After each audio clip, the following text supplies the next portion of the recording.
Hi, this is Kevin Kraut. I'm going to talk a little bit about some of the changes throughout church history. My father wrote a couple of books. One was called The 95 Thesis. This was a book that had to do with it was kind of like the history of Martin Luther, but also kind of a parallel to our church. 95 things that Dad found, changes that were very vital that had changed in our church. That's what Martin Luther did. He wanted to go back and show people, look, this is the changes that are happening. We need to go back to the old religion.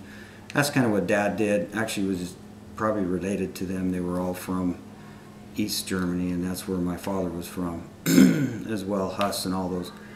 But anyway, they got into that point where they started getting into the changes, getting into the things that were happening.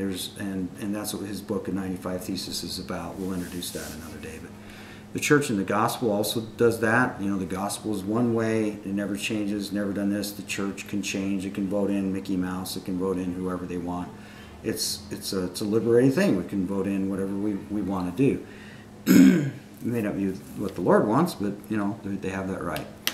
And so, anyway, a gentleman came in one day and he says, Ogden, if you could wave a magic wand and say, change church, and what would you change first? Would you bring back United Order? Would you bring back polygamy? Would you bring back, you know, the gathering of Israel? You know, what would you do? What would be the first things? And how would you set the church back in the pattern that it would be in?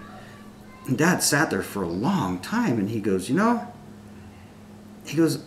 I really don't think I would change anything. I said, what do you mean you want to change anything? You leave it like it is? And he says, yeah, you know, the more I think about it, I think this is exactly the Lord's plan. I think He's allowing people to be tested. You know, Heber C. Kimball made the quote, a test is coming. And, you know, as a fundamentalist, looking at the inside church and what's happening, I see people all the time in the church and, you know, they don't have any opposition. They go to church and everybody pats them on the back. Oh, you're so good. You're wonderful. And, you know, they go on in their way and there's no test there.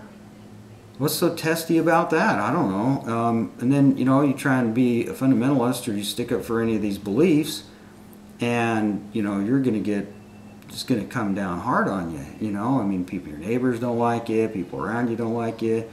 I mean, the worst persecution, I used to be a truck driver and went all over the United States, and man, everywhere that you're at, people don't have a problem really with polygamy or the old religion. They oh, it's right there in the Bible. Oh yeah, we believe that. Oh yeah, that's a true thing, and more power to you. Hope things work okay. And you come to Utah, and boy, everybody's about ready to scalp you and, you know, tar and feather you at the same time. And so back to this whole story, the reason why he wouldn't change that is because it's such a good test. Because once you begin to believe in the old religion, the old teachings that Joseph Smith taught, and try and converge into that, you know, even if you leave polygamy out, you just try and, okay, we're going to try and help each other, or we're going to live United Order, we're going to try this, we're going to try any of those old essential church gospel principles. Very difficult. It's very difficult to do that in our world today. So that's it. I think it's just the Lord's test. And the ones who really want to know the truth, they're going to study it out, they're going to dig deep, they're going to find out what really was taught, and then they're going to try and live that the best they can. And so that's kind of how we see that.